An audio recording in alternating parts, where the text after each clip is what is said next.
of designing your life and of knowledge that so that that particular land becomes available for generations to come.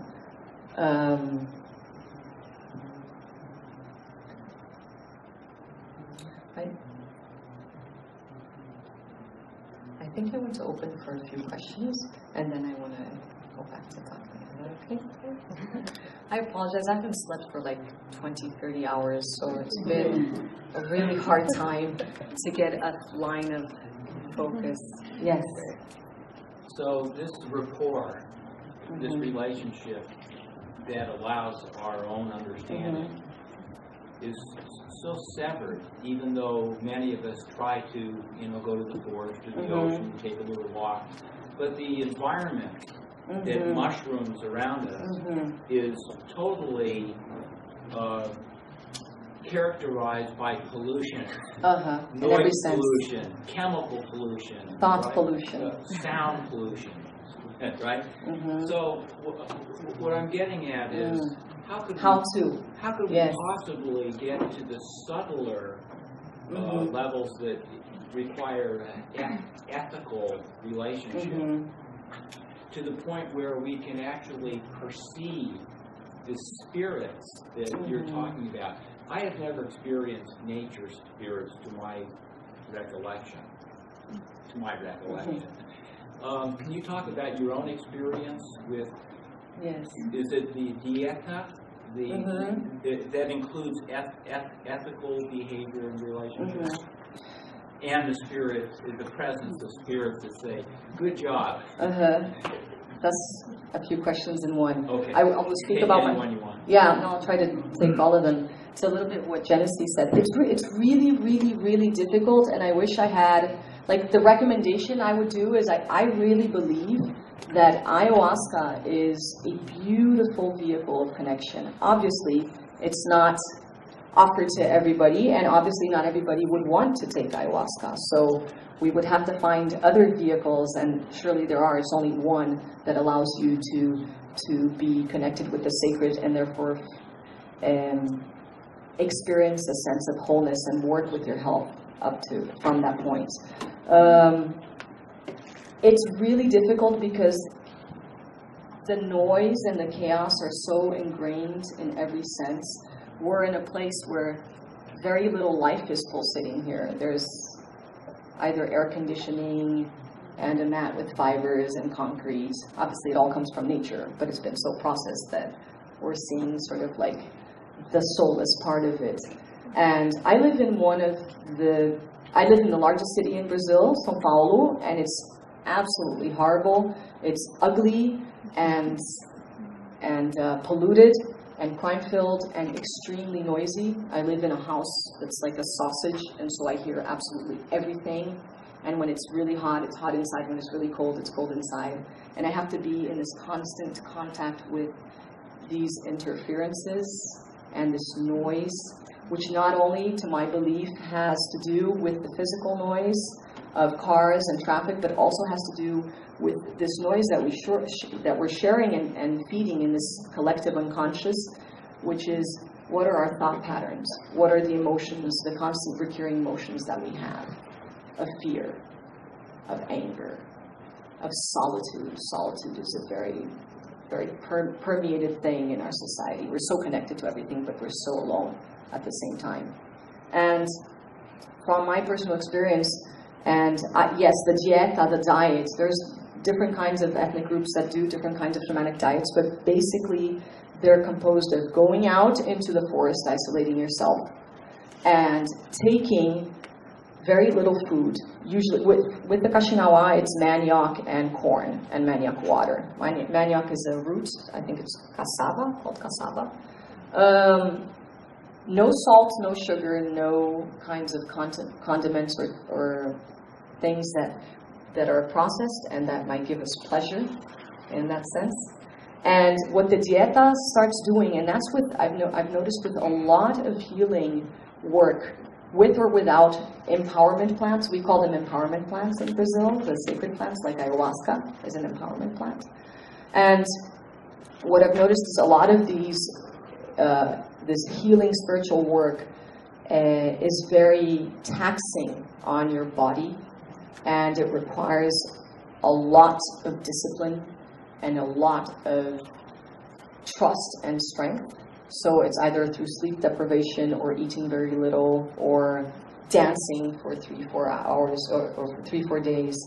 And what happens is when the body is very vulnerable, since our ego and our mind are really strong and attached to that, the mind starts breaking down. And when the mind starts breaking down, all this interesting material from yourself, from your essence, from that light, which is the wisdom that we all have, and somehow has been covered by layers of anesthesia. When that happens, you're able to create a process of connection and allow for that wisdom to speak directly and move you through whatever life decisions or things that you need to do. And so you don't need to work with an empowerment plant, which I think is ayahuasca is a really, really quick way of accessing a lot of information and then having the strength to start breaking the patterns that don't do you well. I've noticed people who have tried every kind of therapy and they'll show up at the institute and in a 6-hour work, because it's over the evening, only 6 hours, people will come and say, wow, this is like 100 years of psychotherapy in one night. And the interesting thing is that it goes beyond the sort of verbal connection mediated by another human being that only has a small fragment of your reality, but it's the direct dialogue between you and the plant. And hopefully, if you allow your mind to, it's between that light side or the essence of you and not your ego and the plant, which happens a lot of times. And when that happens, we sort of conduce the work so that the person goes back to connecting himself or herself. And breathing is one of the greatest things that life has gifted us. And I'd say probably if I had any recommendation, practice breathing daily, all the time, and praying. Not praying as in you don't have to pray in a religious dogmatic institution, but allowing yourself to connect and working and nourishing a sense of gratitude. And all these things are elements that I've personally experienced and have been being strengthened through the experience of the ayahuasca. In that sense, ayahuasca is a very feminine plant because it brings you to deeper states of introspection, and which is why the majority of at least all the ethnic groups that I know take ayahuasca at night. They don't take ayahuasca during the day. So if we think of the yin quality of being dark, and allowing that darkness to bring yourself into those deepest aspects of what you came here to do and why you were born and what is your mission. And yet, also at the same time, it's a very, very nurturing and very gentle plant. It reminds you and brings back those memories of what it is to relate to other people and to the rest of the web of life, what it is to connect, what it is to learn how to love again. That's our entire system and our educational system and the way we're born is so perverse in the sense that there's so much love missing. And ayahuasca sort of brings layers to having us relearn. I don't know if it's relearn, but it's not that we're without love. It's right there. It's just covered by something else, perhaps fear. I don't know. And so ayahuasca will just bring us back to our own personal medicine, what we have strongest to offer to the world.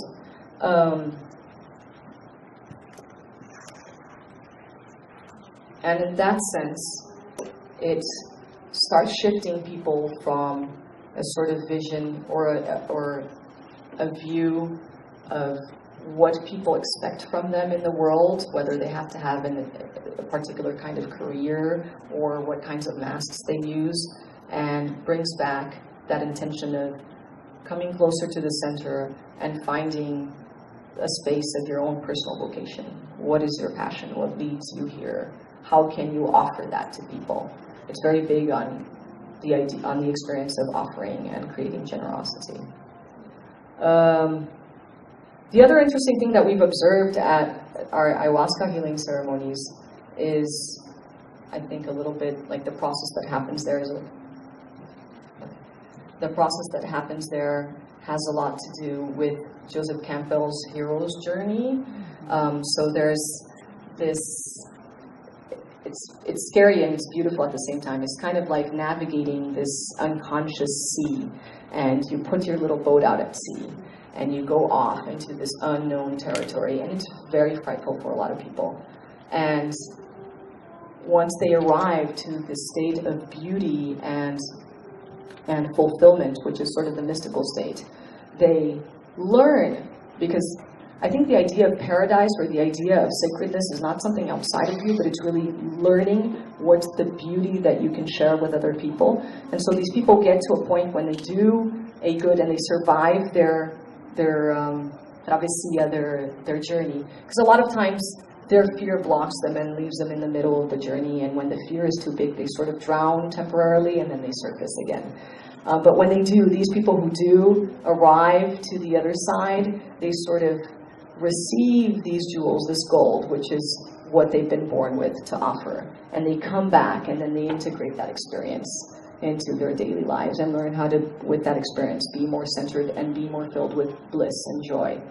And so it's very much like this, the hero and the heroine's journey, which we all need to take at some point.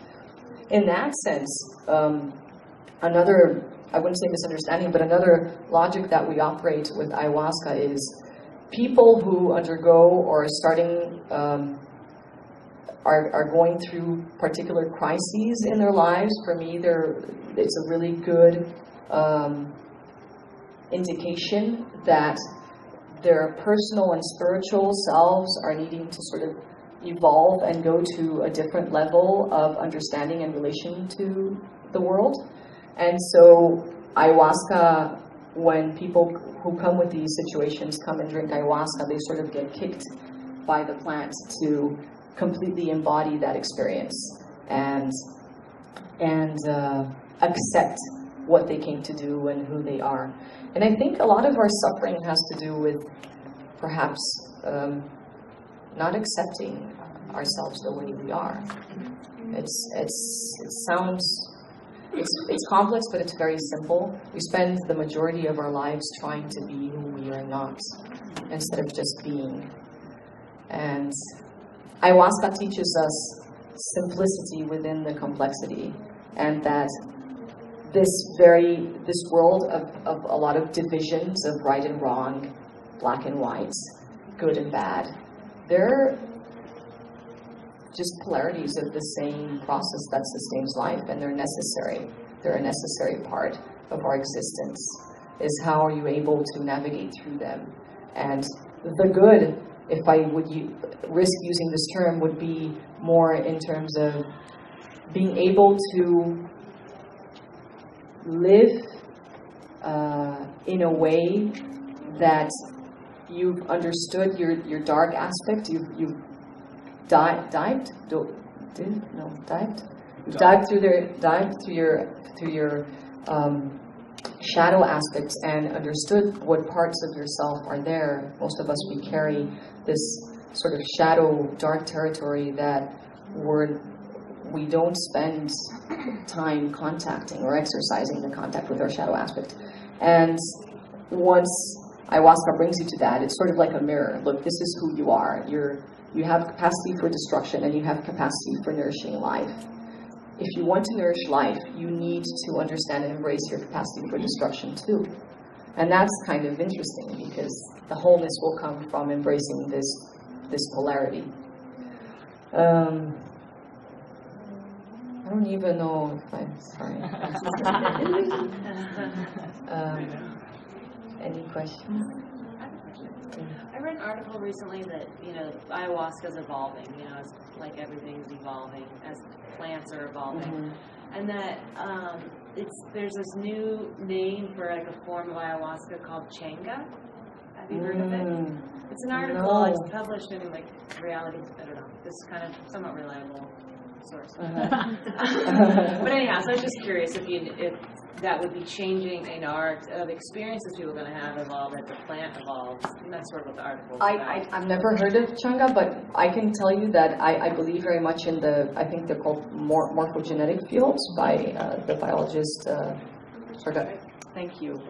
I feel like there's a process of evolution going on within different species, and in that sense, and because we believe ayahuasca is a spirit that we bring in and she teaches us,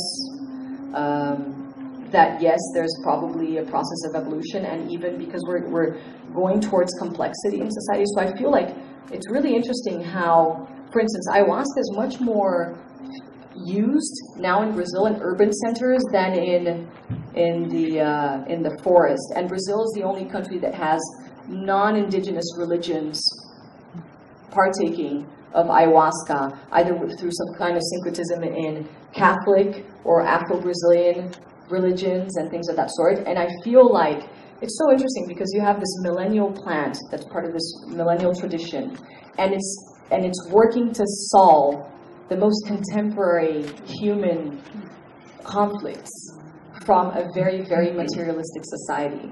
So for instance, I take my work and my relation with ayahuasca is very different from Jawabani's work and relation and his tribe's work and relation. They have other issues to deal with which aren't ours. I mean, now kind of, yes, some of them converge. So in that sense, I don't know if that was your question, but I really feel like and I really feel like it's causing really inner revolutions to the people who are joining and participating in that process.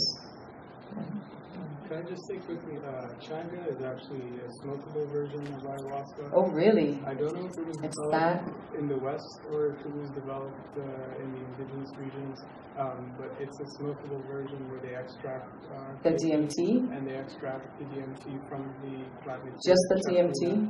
No, also kepi as well. Ah, yeah? From the kepi they extract. I'm not exactly sure, but yes, basically it's from plant materials and it's smokable. And it's milder. It's milder and it's shorter. It's a shorter experience.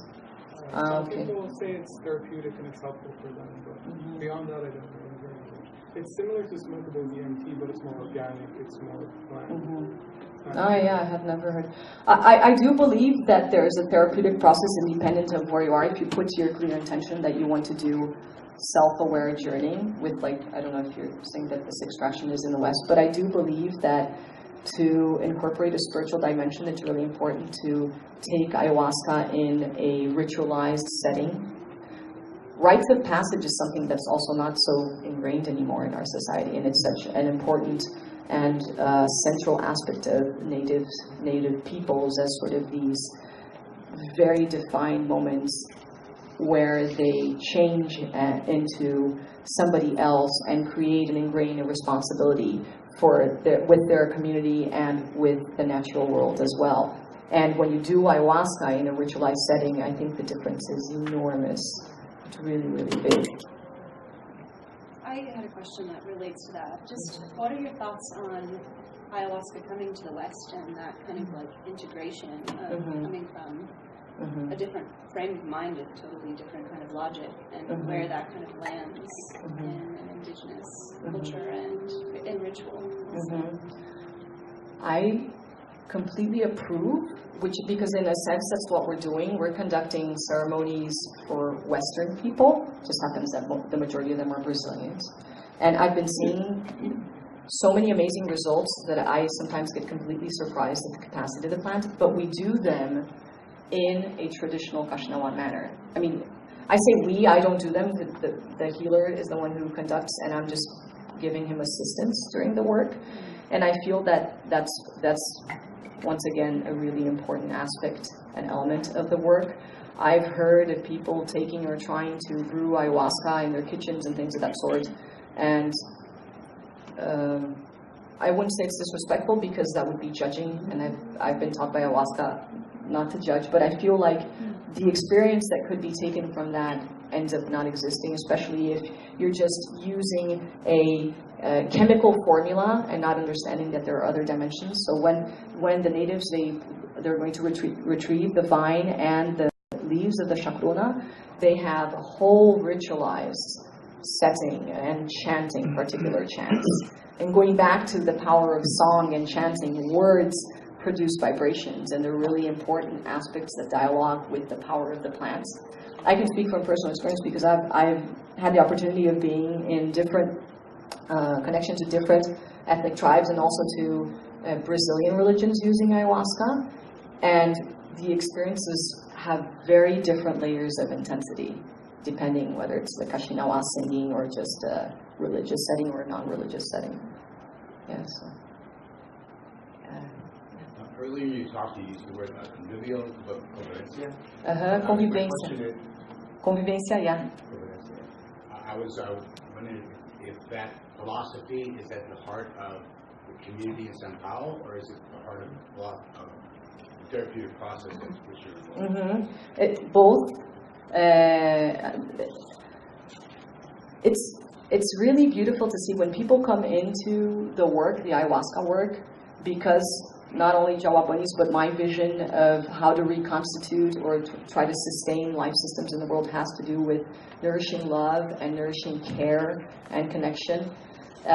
When people come into this, it's like a microcosm when the ceremony starts, and we observe people's attitudes and their behaviors, and we notice particular kinds of either egotistical behaviors or people who lack the inability to share or be generous, whether it's a bucket so their neighbor can throw up or whatever it is.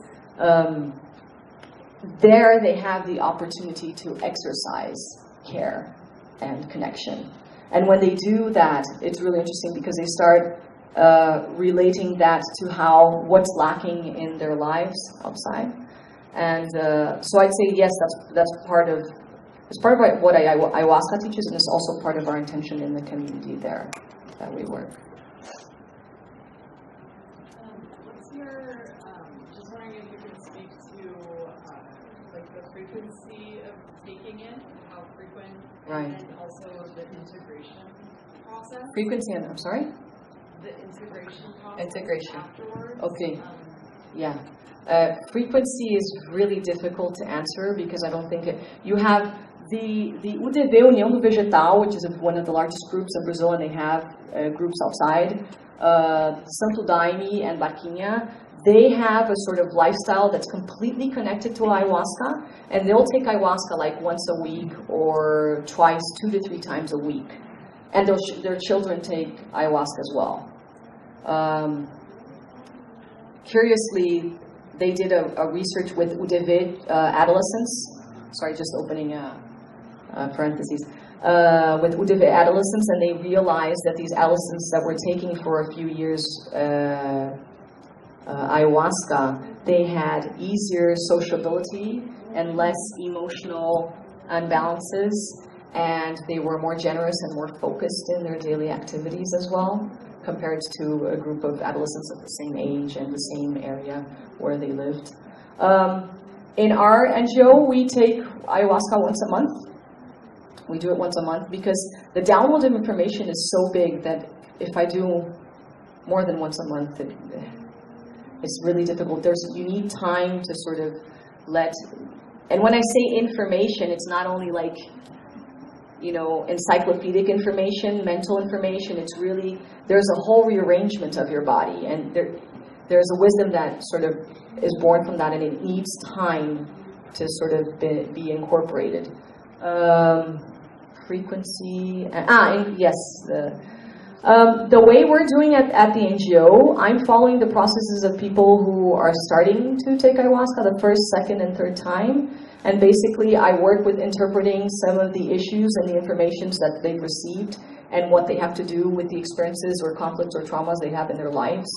And that's been working very well with them. And I think that's a super important part of the experience. A lot of ayahuasca communities don't have that. They don't even prepare people. They don't interview. We have like this whole lengthy preparation so that people can come there and understand that if they throw up, that's not a bad experience. If they have a bad trip, it's not a bad trip. A lot of times they're seeing pieces of their ego, but we have so often the experience of projecting things outside. Sometimes we think it's the environment. So all that preparation is really, really important beforehand.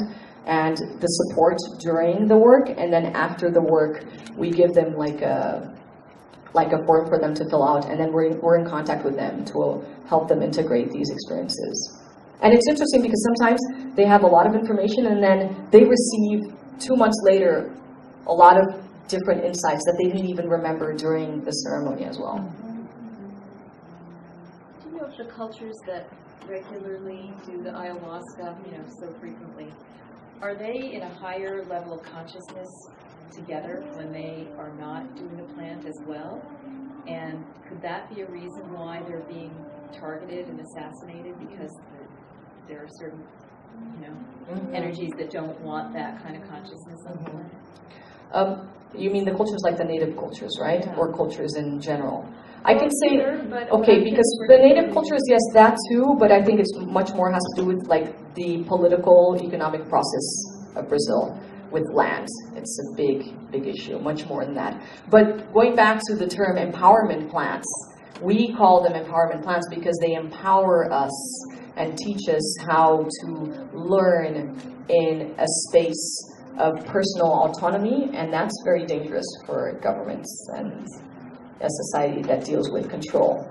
And so in that sense, I feel like ayahuasca brings those experiences and that capacity for autonomy, so it's really, I guess, not threatening for the government. But are they more like psychic in general? Do they have that? I feel like, yes, there's a sensitivity, because if you were to take ayahuasca and just receive information there and then forget once you're there and go back to your normal patterns, that wouldn't make any sense. I speak for the people I know and for my community and for my personal experience that I feel like I'm a much more connected and present person than I have been before. I've been able to deal with my conflicts in a manner that I think it would have taken me 10 other lives to be able to do that. Can I just, I think closing. We'll have time for questions. Yeah. Can I just do a quick song? Sure. Is that okay? I just wanted to end with a song. I threw out the whole presentation. I had like a PowerPoint. I'm sorry if I lost track or whatever it is. I heard that you're all having a drought, a long drought. It just started raining, so I wanted to do a song, a sacred song that's Peruvian, that has to do with the water, so to honor the water. And to honor our singing neighbor next door as well.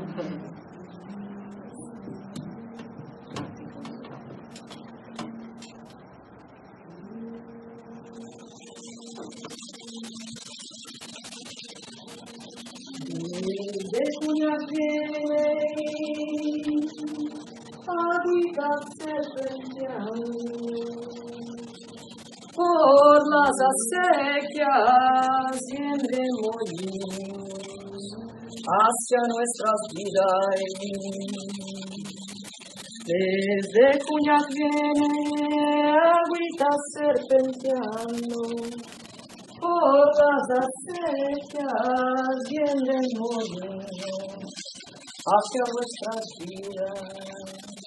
De cantar guarinas y a la vez llorando, toditas mis penas se acabaron. Pachamama está de fiesta. De cantar guarinas y a la vez llorando, toditas mis penas se acabaron. Pachamama está de fiesta. Una estrellita que alegre me decía, canta cantorcito a la agüita madre mía. Thank you for your patience.